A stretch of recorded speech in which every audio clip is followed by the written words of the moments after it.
जय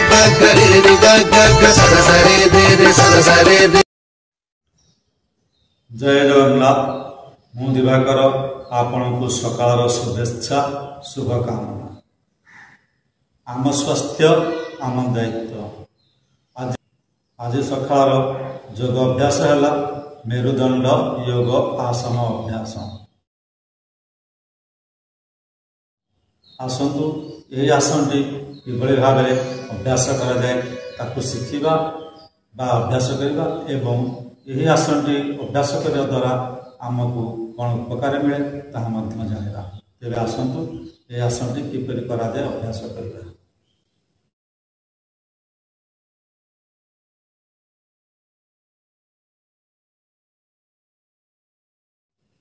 सर्वप्रथम गोटे मैट हो कि आपंकर बिछना थी बिछना पकेबे तार ऊपर दंडासन बस देखो बस दुई गोड़ सीधा रखिए आप सीधा आगू अनेबे मुहर दुई आखि सामना को हाथ दुईटी एमती सीधा निश्वास स्वाभाविक भाव ने एवं दुई गोड़ निज पाखक आने अर्थात ये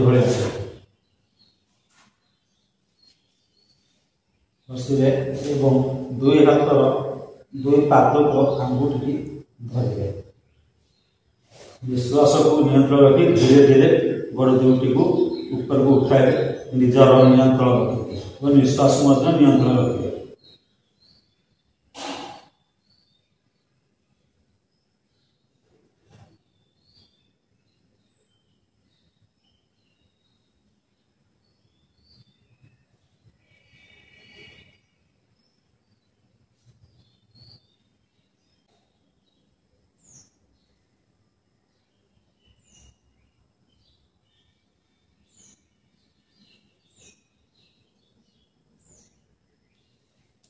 स्वाभाविक अवस्था को पड़े आसवे।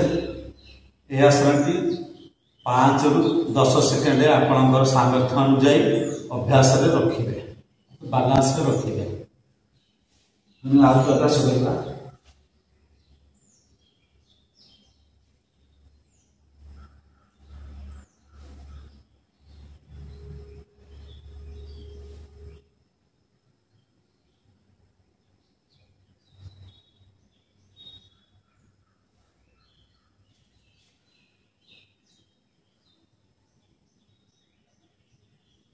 यही आसन टी आपण मैंने 5 ରୁ 10 सेकेंड निजर सामर्थ्य अनुजाई बालांस रखिए एवं यह 5 ରୁ 10 थर अभ्यास करें। पुणी आउ एक प्रकार दंडासन योगाभ्यास शिखा।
तेज आसतु जाना यही आसन टी अभ्यास द्वारा आमको कौन उपकार मिले। रीढ़ हाड़ को मजबूत करता है अर्थात शक्तिशाली करता है। पेट जनित थिबा विभिन्न समस्या को दूर करता है यथा यकृत प्लीहा फुस्फुस को सुरक्षित रखी है अर्थात शक्तिशाली रखी है एवं मेरुदंड शक्तिशाली होता है अर्थात यार शक्ति सामर्थ्य वृद्धि पाई था। गर्दनर अंटा शक्तिशाली होते बा मजबूत होता है। जो माने ऑफिस रे बेसी समय बसी कार्य करुछंती सेही माने एही आसनटी अभ्यास कले विशेष उपकृत होता। तेरे दर्शक बंधु आपण तो जाइले ये आसन अभ्यास द्वारा आपण मान कौन उपकार मिले तेरे ये आसनटी प्रत्येक दिन सकाल आपण अभ्यास करंतु और आपण माने यही जदि योग शिक्षा करने चाहते तेरे मोर यूट्यूब चैनल को फॉलो करंतु एवं पूर्व लाइक टे निश्चित करूँ, सब्सक्राइब टे निश्चित करूँ एवं कमेंट माध्यम आपंकर मतामत निश्चित दिंतु। पुणी देखा आगामी अध्याय। नमस्ते, जय जगन्नाथ।